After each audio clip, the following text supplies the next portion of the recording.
Sir, ബംഗ്ലാദേശിൽ നിന്നും ഞെട്ടിക്കുന്ന വിവരങ്ങളാണ് പുറത്തു വരുന്നത്. ബംഗ്ലാദേശിലെ ന്യൂനപക്ഷങ്ങളെ ഭീഷണിപ്പെടുത്തി മതപരിവർത്തനം നടത്തുന്നതായാണ് ഇസ്കോന്റെ കൊൽക്കത്തയിലെ വൈസ് പ്രസിഡന്റ് ആരോപിച്ചിരിക്കുന്നത്. അതിൽ ഇന്ത്യ ഇടപെടണമെന്ന് ആവശ്യപ്പെട്ടിട്ടുണ്ട്. ഇത് നാം പണ്ട് പാകിസ്ഥാനിലും അഫ്ഗാനിസ്ഥാനും സിറിയയിലും കണ്ടതിന് സമാനമായി തന്നെ ബംഗ്ലാദേശിൽ നടക്കുകയാണോ? ഇനി ബംഗ്ലാദേശ് ഒരു മതരാഷ്ട്രമായി മാറാനുള്ള നീക്കത്തിന്റെ ഭാഗമായാണോ ഇത്തരം നിർബന്ധിത പരിവർത്തനം അവിടെ നടക്കുന്നത്? തീർച്ചയായിട്ടും അത് തന്നെയാണ് അവരുടെ ലക്ഷ്യം. അവരുടെ ആഗോള അജണ്ടയാണത്. ലോകം മുഴുവൻ പാൻ ഇസ്ലാമിക് ആക്കുക, പാൻ ഇസ്ലാമിക് ജിയോ പൊളിറ്റിക്സ്. അതാണ് അവരുടെ ലക്ഷ്യം, അന്തിമമായ ലക്ഷ്യം. കേരളത്തിലും അതിനുള്ള രേഖകൾ നമുക്ക് വ്യക്തമായ തെളിവുകളോടെ ലഭിച്ചിട്ടുണ്ടല്ലോ. അത് ആ ലക്ഷ്യമായിരുന്നു. അത് അവരുടെ ഈ ജമാ അത്തെ ഇസ്ലാമി എന്ന് പറയുന്ന അതിനുവേണ്ടി നിലകൊള്ളുന്ന ഒന്നാണ്. അതിൻ്റെ ഏറ്റവും വലിയ ഉദാഹരണമാണ് ജമ്മു കാശ്മീരിൽ ഇന്ത്യയുടെ എല്ലാ ഭാഗങ്ങളിലും ജമാ അത്തെ ഹിന്ദ് എന്നാണ് അറിയപ്പെടുന്നത്, ഇന്ത്യ എന്നുള്ളത്. പക്ഷേ ജമ്മു കാശ്മീരിൽ ചെല്ലുമ്പോൾ ആ ഹിന്ദില്ല. അതിൻ്റെ അർത്ഥം ഈ ഹിന്ദുസ്ഥാന്റെ ഭാഗമല്ല അവിടുത്തെ ജമാഅത്ത് ഇസ്ലാമി, അത് പാകിസ്ഥാന്റെ ഭാഗമാണ് എന്ന് പറയാതെ പറഞ്ഞു വെക്കുക. അത്ര രാജ്യസ്നേഹമുള്ള ഒരു പ്രസ്ഥാനമാണത്. അതിൻ്റെ പേരിൽ പത്രങ്ങളുണ്ട്.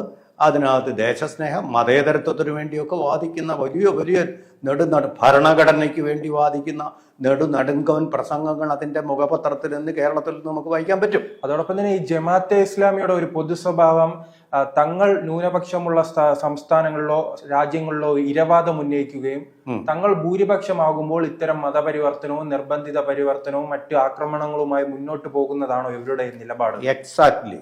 തങ്ങൾക്ക് ഭൂരിപക്ഷം കിട്ടിക്കഴിഞ്ഞാൽ മറ്റുള്ളവരെ എല്ലാവരും ഇരകളാക്കും.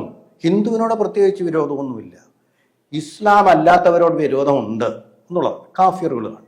ആ കാഫിറുകളെ ശുദ്ധരാക്കി മുസ്ലിങ്ങളാക്കി മാറ്റുക, അതിന് ഏത് ഹീനമാർഗവും സ്വീകരിക്കാം എന്നുള്ള നയമാണ് അവരവലംബിക്കുന്നത്. ആ രീതിയിലേക്ക് കാര്യങ്ങൾ നീക്കാൻ വേണ്ടി തന്ത്രപൂർവമുള്ള നീക്കങ്ങളാണ് നടത്തുന്നത്. കേരളത്തിൽ നടത്താൻ പോകുന്ന MEC 7 എന്ന് പറയുന്ന ഒരു പരിപാടി പോലും അതിൻ്റെ ഒരു ഭാഗമായിട്ടുള്ളതാണ്. നമ്മുടെ വിഷയം അതല്ലാത്തതുകൊണ്ട് അതിലേക്ക് കുറച്ചുകൂടി ആഴത്തിൽ പഠിക്കേണ്ടത് ഉള്ളതുകൊണ്ട് നമുക്ക് ബംഗ്ലാദേശിലേക്ക് വന്നാൽ, ബംഗ്ലാദേശ് എന്ന് പറഞ്ഞാൽ ഇപ്പോൾ അതിനെ വിളിക്കാൻ കഴിയുന്നത് നന്ദികെട്ട ഒരു രാഷ്ട്രമെന്നാണ്. ഇന്ത്യ അതിൻ്റെ സ്വന്തം ചോരയും മുലപ്പാലും ഊട്ടി വളർത്തി ഇത്രയുമാക്കിയ ആ ഒരു രാഷ്ട്രം സ്വന്തം അമ്മയോടെങ്ങനെ മാതൃഘാതക അല്ലെങ്കിൽ ഘാതക ആയി മാറുന്നു, അതുപോലൊരു ചിത്രമാണ് നമ്മൾ കണ്ടുകൊണ്ടിരിക്കുന്നത്. ഇതാണ് എല്ലാവർക്കും പറഞ്ഞാൽ മനസ്സിലാവുന്ന ഭാഷയിൽ സങ്കീർണതകൾ ഇല്ലാതെ പറയാൻ കഴിയുന്ന ഒരു പരമമായ സത്യം. അതുതന്നെയാണ് ഇപ്പോൾ നടക്കുന്നത്. ആദ്യം ഹിന്ദുക്കളെ കൊന്നു ഇല്ലായ്മ ചെയ്യുക, ഉന്മൂലനാശന സിദ്ധാന്തം അവർ നടപ്പാക്കി. കമ്മ്യൂണിസ്റ്റ് പാർട്ടിക്ക് ഉള്ളതാണല്ലോ. ആ സിദ്ധാന്തത്തിലൂടെ ഇല്ലാതാക്കിയിട്ടില്ല എന്ന് ബോധ്യമായപ്പോൾ ഇനി നിർബന്ധിത പരിവർത്തനം. മാപ്പിള ലഹളയുടെ കാലത്തും ഒക്കെ നമ്മൾ കണ്ടതാണല്ലോ ആ രീതിയിലുള്ള ഉന്മൂലനാശനം ഒരു വശത്ത്, മറുവശത്ത് മത പരിവർത്തനം, നിർബന്ധിതമായ പരിവർത്തനം.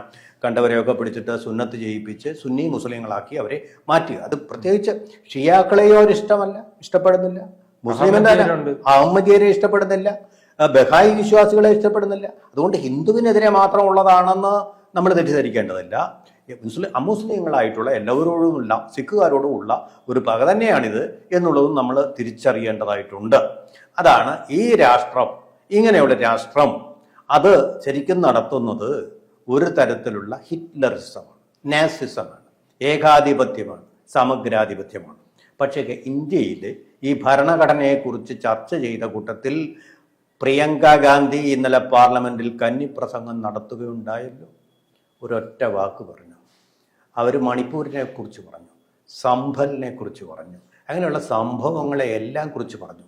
തൻ്റെ മുത്തശ്ശി രൂപവൽക്കരിച്ച ബംഗ്ലാദേശ് എന്ന രാഷ്ട്രം ഇന്ത്യക്കാരോട് മാത്രമല്ല, ഇന്ത്യയോട് മൊത്തത്തിൽ ഇന്ത്യ വേദനിക്കുന്ന ആരുടെ മരണത്തിലാണോ അവർ, സിഖുകാർ, ഹിന്ദുക്കൾ, അങ്ങനെയുള്ള മറ്റു മതക്കാരുടെ എല്ലാം ജീവനും സ്വത്തിനും സംരക്ഷണം നൽകാത്തതിനെ കുറിച്ച്, അവർക്കൊരു സുരക്ഷയുമില്ലാതെ 70കളിലെ പോലെ ഇന്ത്യയിലേക്ക് പലായനം ചെയ്യുന്നതിനെ കുറിച്ച് ഒരു വാക്ക് അവർ പറഞ്ഞു. വളരെ നീണ്ട 1 മണിക്കൂറോളം നീണ്ട അവരുടെ പ്രസംഗത്തിൽ ഒരു വാക്ക് പോലും അവർ പറഞ്ഞില്ല. മോദിയെ കളിയാക്കാനും BJPയെ കളിയാക്കാനും വേണ്ടി എത്രയോ മിനിറ്റുകളാണ് അവർ സംഭവിച്ചത്. പക്ഷെ അവർക്ക് വലുത് വോട്ട് ബാങ്ക് ആണല്ലോ, പ്രത്യേകിച്ച് വയനാടിന്റെ ജിയോഗ്രഫി നമുക്ക് അറിയാമല്ലോ. ഇന്ത്യയിലെ മുസ്ലിങ്ങൾക്ക് വേണ്ടിയുള്ള ഒരു പാർട്ടിയാണ് അവരെന്ന് സ്വയം ജനങ്ങളെ തിരിച്ചറിഞ്ഞിരിക്കുന്നു.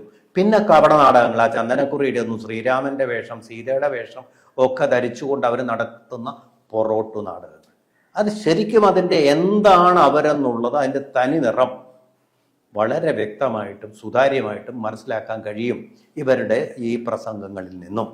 അതുകൊണ്ട് ഭരണഘടനയെക്കുറിച്ച് ഇന്നലെ നടന്ന ആ പ്രസംഗം വളരെ ശ്രദ്ധേയമായിരുന്നു.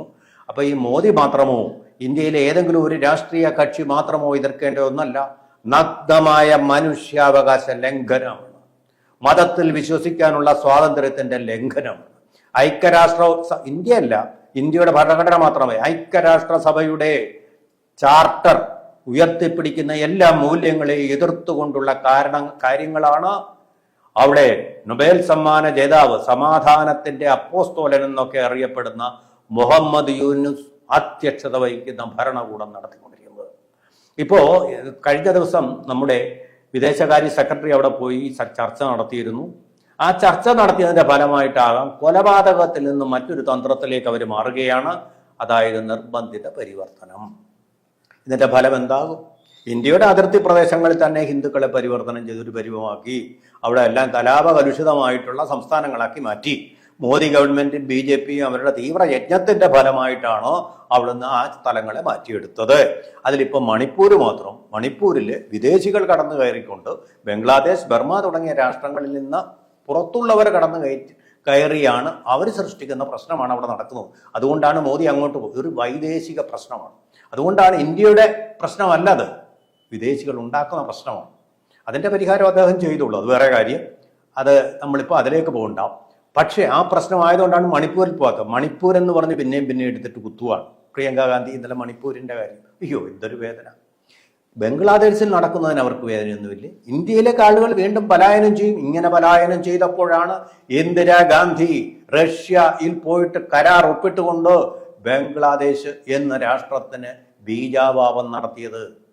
അതവർ ഓർക്കുന്നുണ്ടോ എന്ന് എനിക്കറിയില്ല. ഭരണഘടന എന്നാണ് പറയുന്നത്. അങ്ങനെ ഒരു രാഷ്ട്രം ജയിച്ചു. ഈ രാഷ്ട്രം എങ്ങനെയാണ് ലോക ഭാഷാ ദിനം ആചരിക്കുന്നത്? എന്തിനു വേണ്ടിയാണ്? ലോക ഭാഷാ ദിനമുണ്ട്, ലോകം മുഴുവൻ ആചരിക്കുന്ന ഒരു ദിനം. കേരളത്തിലും ആചരിക്കും. ആ ഭാഷാ ദിനം എങ്ങനെ ഉണ്ടായതാണ്? ധാക്ക യൂണിവേഴ്സിറ്റിയിലെ വിദ്യാർത്ഥികൾ അവർക്കുമേൽ അടിച്ചേൽപ്പിക്കപ്പെട്ട ഉറുദുവിന് പകരം തങ്ങൾക്ക് ബംഗ്ലാദേശ് ഭാഷ മതി മാതൃഭാഷയായി എന്ന് പറഞ്ഞ് സമരം നടത്തിയതിന് യാഹ്യാ ഖാന്റെ പട്ടാളം അവരെ നിഷ്കരുണം തെരുവിലിട്ട് വെടിവെച്ച് കൊന്നതിന്റെ ദിനം ഓർമ്മിപ്പിക്കാൻ വേണ്ടിയാണ് ഈ മാതൃഭാഷാ ദിനം ലോകമെമ്പാടുമുള്ള രാഷ്ട്രങ്ങൾ ആചരിച്ചു പോരുന്നത്. ആ ക്രൂരത, അതേ ക്രൂരത തന്നെയാണ് പിന്നീട് യാഹ്യാ ഖാന്റെ പട്ടാള ഗവൺമെന്റ്, ജനാധിപത്യ ഗവൺമെന്റ് അല്ല, ബംഗ്ലാദേശിലെ ജനങ്ങളെ ക്രൂരമായിട്ട് അടിച്ചമർത്തിക്കൊണ്ട് കിഴക്കൻ പാകിസ്ഥാൻ പടിഞ്ഞാറൻ പാകിസ്ഥാൻ വിധേയമായിക്കൊള്ളണം എന്ന് പറഞ്ഞുകൊണ്ടുള്ള പട്ടാള ആക്രമണങ്ങൾ. ചെന്നായ്ക്കളെ പോലെ പടിഞ്ഞാറൻ പാകിസ്ഥാന്റെ പട്ടാളങ്ങൾ അവിടെ കടന്നു കയറി സ്ത്രീകളെ മാനഭംഗം ചെയ്തത്. 3 ലക്ഷത്തോളം പേരെ മാനഭംഗം ചെയ്തു, കുട്ടികളെ ഉൾപ്പെടെ മാനഭംഗം ചെയ്തു. ആ മാനഭംഗങ്ങളുടെ ഫലമായിട്ടുള്ള സന്തതികളാണ് ഇന്നും ബംഗ്ലാദേശിൽ ഭൂരിപക്ഷം. അവരുടെ ജീൻ പൂൾ എന്ന് പറയുന്നത് പാകിസ്ഥാന്റെ ജീൻ പൂളാണ്. അവരുടെ പിതാക്കന്മാരെന്ന് പറയുന്നത് പാകിസ്ഥാനിലെ പട്ടാളക്കാരുമാണ്.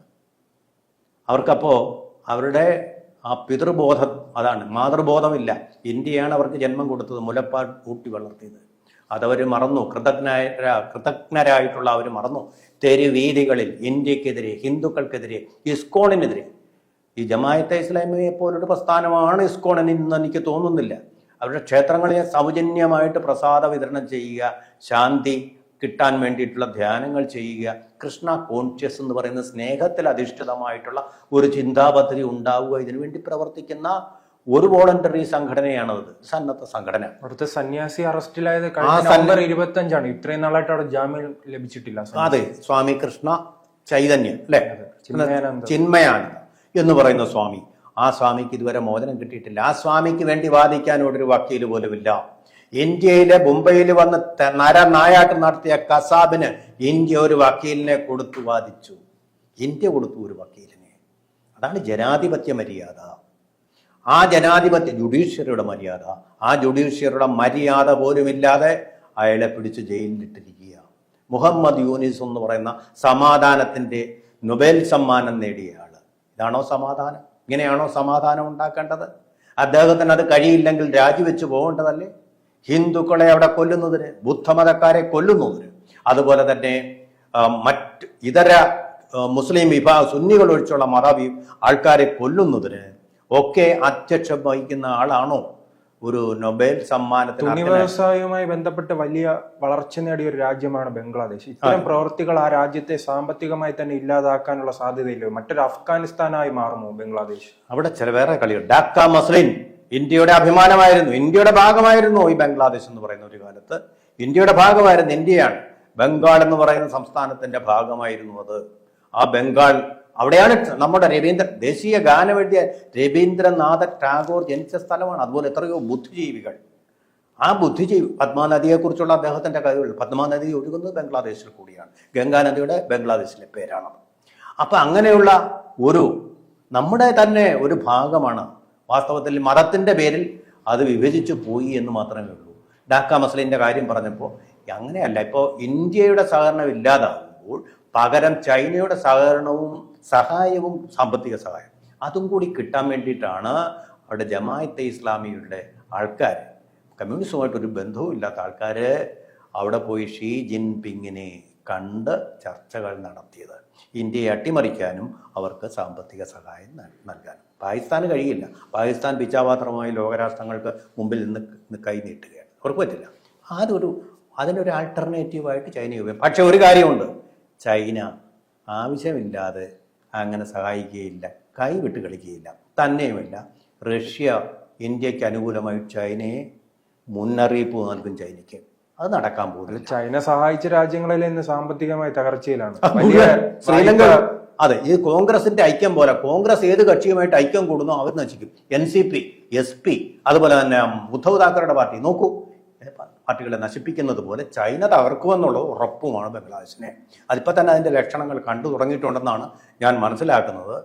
താമസിയാതെ ട്രംപ് വന്നു കഴിയുമ്പോഴത്തേക്കും യൂനിസ് പുഷ്പം പോലെ പുറത്താവുകയും ചെയ്യുമെന്നാണ് നമുക്ക് കരുതേണ്ടത്. ഒരു തരത്തിലും ഈ പൊളിറ്റിക്കൽ ഇസ്ലാമിനെ അദ്ദേഹം വെച്ചു ഉറപ്പിക്കുമെന്ന് ഞാൻ കരുതുന്നില്ല. കൂടുതൽ വാർത്തകളും വിശേഷങ്ങളും നിങ്ങളിലേക്ക് എത്താൻ ABC മലയാളം സബ്സ്ക്രൈബ് ചെയ്യുക, ബെൽബട്ടനും അമർത്തുക.